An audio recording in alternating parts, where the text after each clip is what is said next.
While shifting our focus to the United States and to the first Indian immigrants ever to be sent back to India on a government plane. At least 104 Indian immigrants have been sent back as of yet.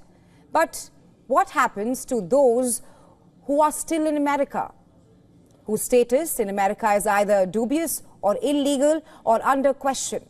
One thing we know is that when the Trump of 2025 promises something to the Americans, he delivers. We've seen that panning out lately in form of a full-blown tariff war with China. And after China, India is on the hit list, thanks to his unsentimental immigration policy, which can be summed up in a simple phrase: America for Americans, outsiders keep outside. On Wednesday, a U.S. military plane carrying as many as 104 deported Indian migrants landed in the Indian city of Amritsar. This comes days before Prime Minister Narendra Modi's scheduled meeting with U.S. President Donald Trump in Washington, D.C. Was this a warning to Prime Minister Modi that friendship is fine, but not at the cost of the new policy on immigrants and tariffs? Meanwhile, there are reports of Indians being handcuffed or chained throughout the 40-hour flight.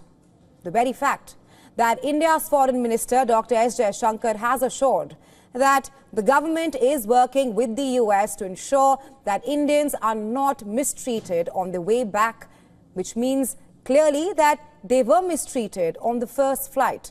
Otherwise, he would have denied mistreatment.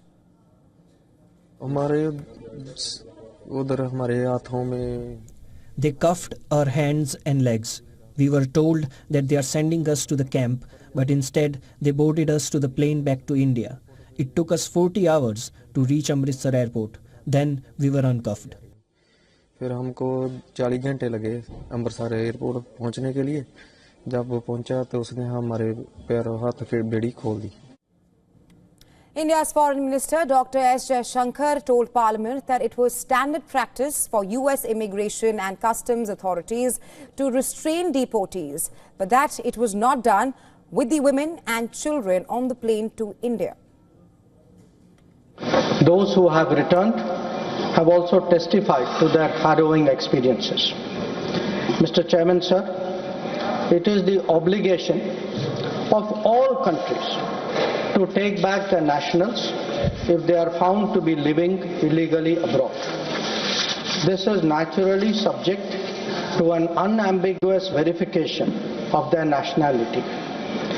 This is not a policy applicable to any specific country, nor indeed one only practiced by India. It is a general accepted principle in international relations. Well, no matter what, for millions of Indians hoping to make it big in the U.S., the message is clear. Their American dream is over, at least until Trump remains the president. Many Indians who are now facing deportation had entered the U.S. through the donkey route or other kinds of illegal means. Some sold their lands, while others exhausted their savings and shelled out money in lakhs and crores to enter the U.S. Let's begin by telling you what exactly happened on the 4th of February. The C-17 aircraft carrying over 100 Indian nationals departed from San Antonio in Texas around 3 a.m. and landed at Amritsar's Sri Guru Ram Das Ji International Airport on Wednesday afternoon.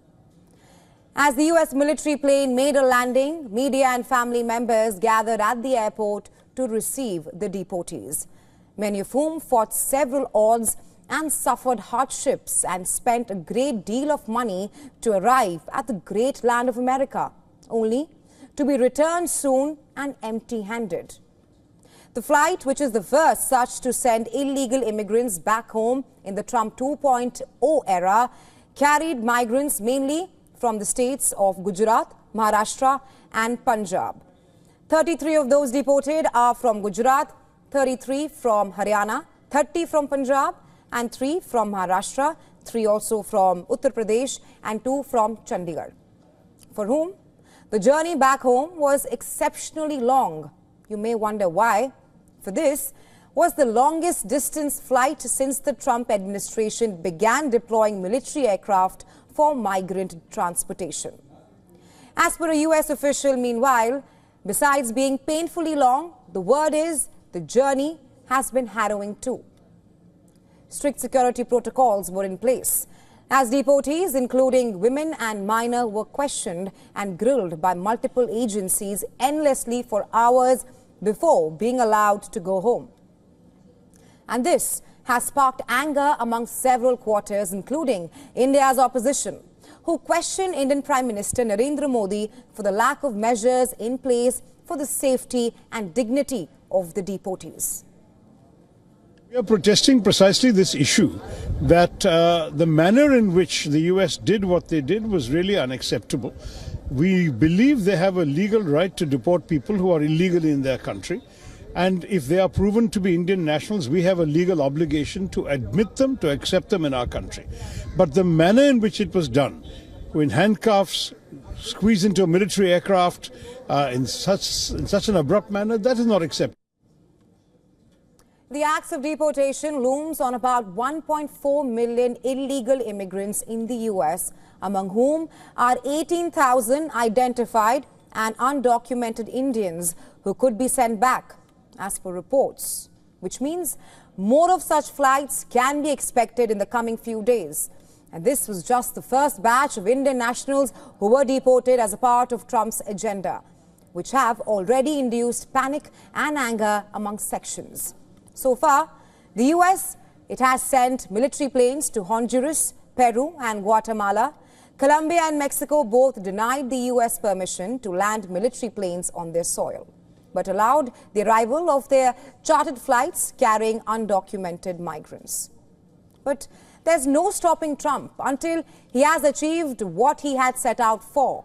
And what does this mean for the Indians who had set foot in the US, driven by job opportunities, better standard of living, among others? Well, they are now reeling under fear and uncertainty about the future. Trump is clear. It will not stop till every person who was illegally entered the country will be caught and deported.